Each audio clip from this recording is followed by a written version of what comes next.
The children in the wood. A great many years ago, there lived in the country of Norfolk a gentleman and his lady. The gentleman was brave, generous, and honorable, and the lady gentle, beautiful, and virtuous. They were extremely beloved by all who knew them, for they were always endeavoring to do the kindest services to everyone who came near them. This lady and gentleman had lived together in perfect happiness for several years, for they loved each other with the greatest tenderness. They had two children, as yet very young, for the eldest, a boy, was but 3 years old, and the youngest, a girl, not quite two. The boy was the exact likeness of his father, and the girl no less so of her mother. By the end of this time, the gentleman fell sick, and day after day grew worse. His lady, who, as we have before said, loved him with excessive fondness, was so much grieved by his sufferings that she too fell sick.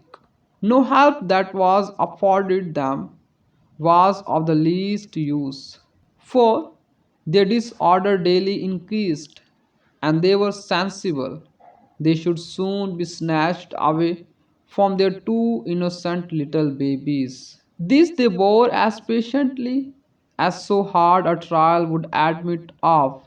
They talked to each other in the tenderest manner concerning the future management of these two little creatures, and agreed to send for the gentleman's brother and give their darlings into his care.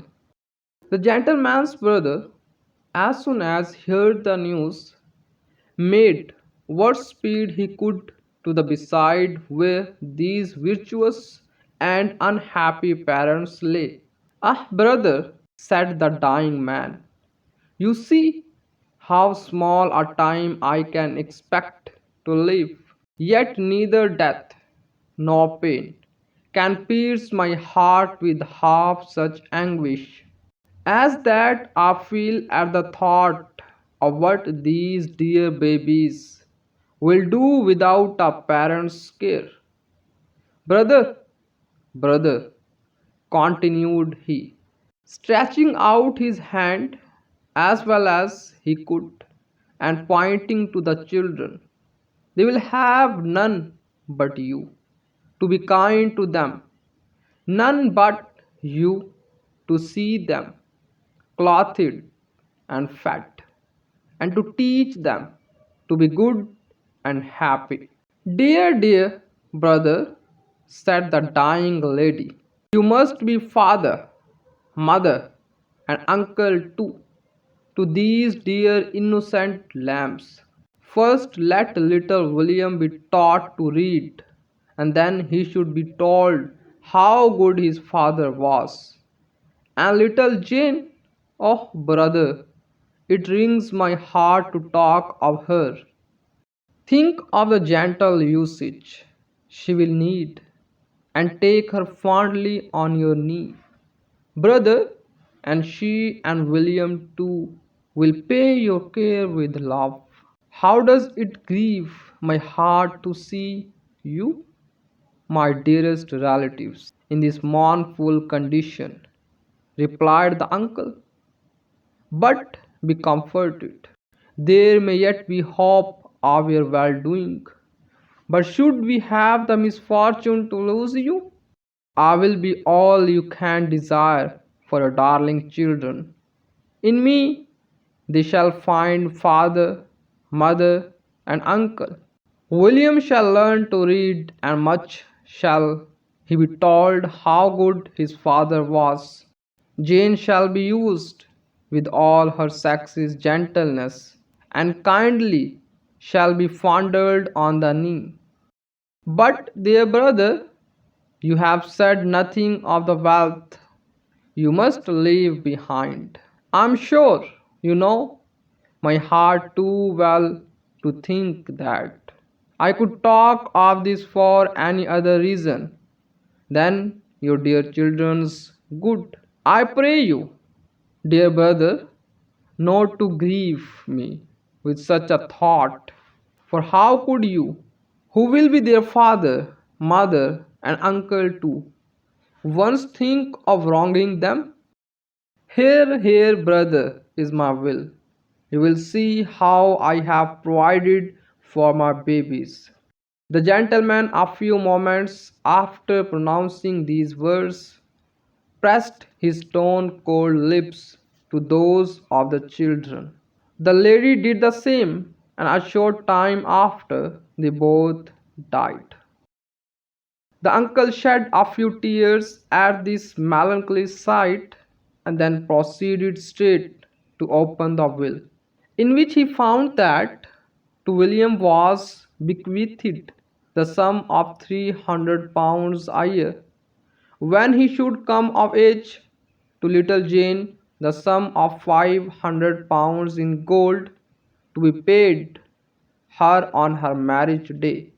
But if the children should chance to die before coming of age, then all their wealth was to be enjoyed by the uncle. The will of the unfortunate gentleman next desired that he and his beloved wife should be buried side by side in the same grave. The two little innocents were now taken to the house of their uncle, who for some time, recollecting what their parents said so sorrowfully upon their death bed, behaved to them with great kindness. But when he had kept them about a 12 month, he by degrees forgot to think both how their parents looked when they gave their children to his care, and the promises he made to be their father, mother, and uncle all in one. After a little more time had passed, the uncle could not help thinking that he wished the little boy and girl would die, for he should then have all their wealth for himself. And when he had begun to think this, he went on till he could think scarcely of anything else. And at last says he to himself, it will not be very difficult for me to kill them, so as for nobody to know anything of the matter, and then their gold is mine. When the barber's uncle had once brought his mind to kill the helpless little creatures, he was not long in finding a way to execute his cruel purpose.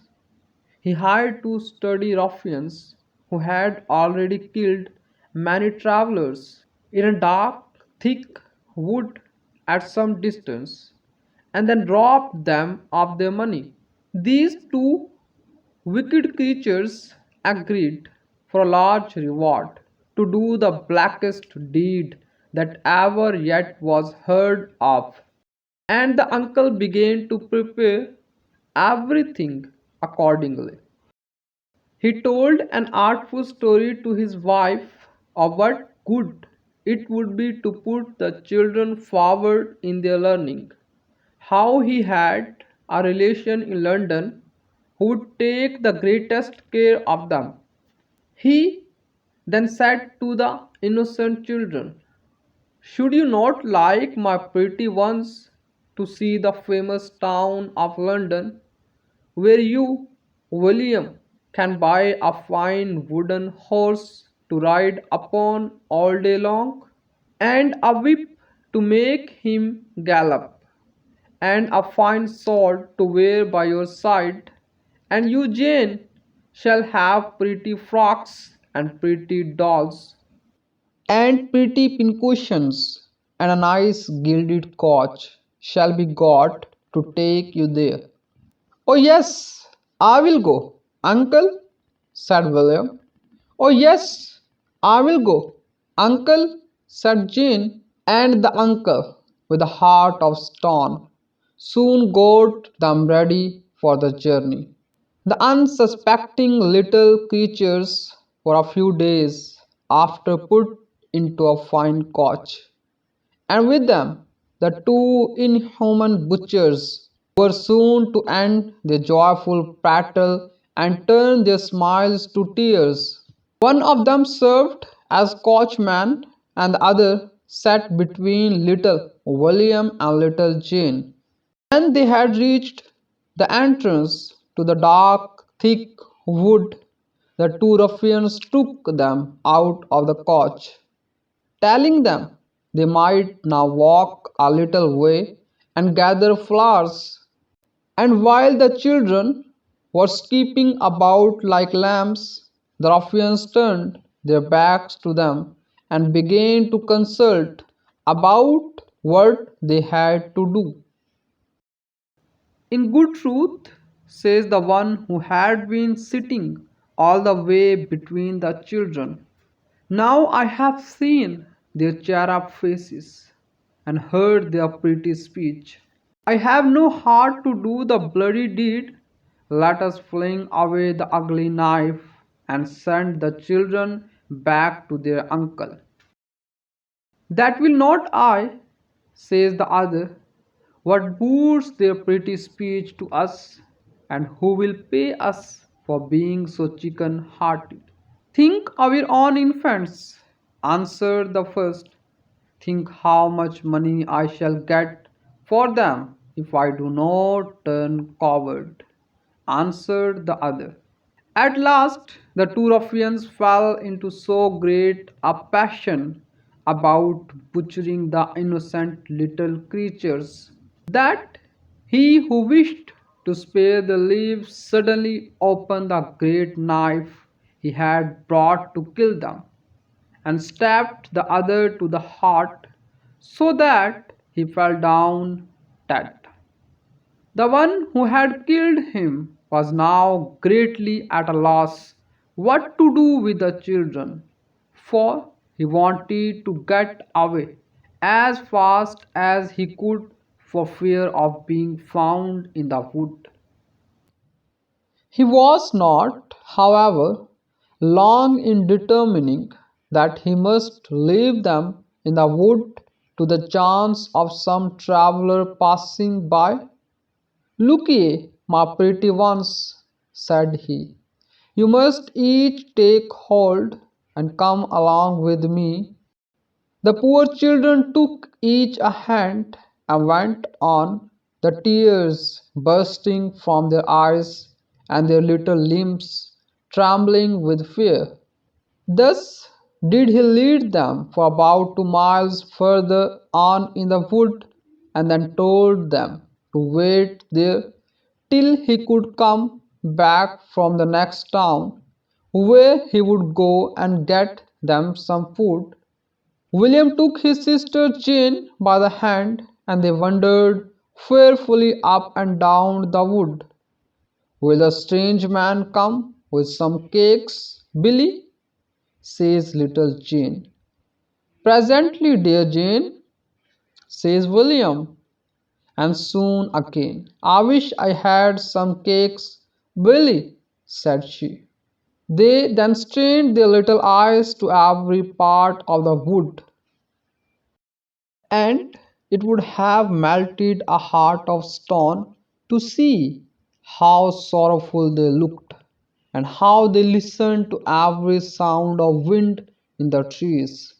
After waiting very long, they tried to satisfy their hunger with blackberries, but they soon devoured all that were within their reach. And night too coming on, William, who had tried all he could to comfort his little sister, now wanted comfort himself. So when Jane said once more, "How hungry I am, Billy, I believe I cannot help crying," William burst out a crying too, and down they lay upon the cold earth, and putting their arms round each other's neck. There they starved, and there they died. Thus were these pretty innocents murdered, and as no one knew of their death, so no one sought to give them burial. The wicked uncle, supposing they had been killed as he desired, told all who asked for them an artful tale of their having died in London of a smallpox, and accordingly took possession openly of their fortune. But all this did him very little service, for soon after his wife died, and being very unhappy, and always thinking too that he saw the bleeding innocents before his eyes, he neglected all his business, so that instead of growing richer, he every day grew poorer. His two sons also, who had embarked for a foreign land, were both drowned at sea, and he became completely miserable. When things had gone on in this manner for some years, the ruffian, who for pity would not kill the children, committed another robbery in the wood, and being pursued by some men, he was laid hold of and brought to prison, and soon after was tried at the assizes and found guilty, so that he was condemned to be hanged for the crime.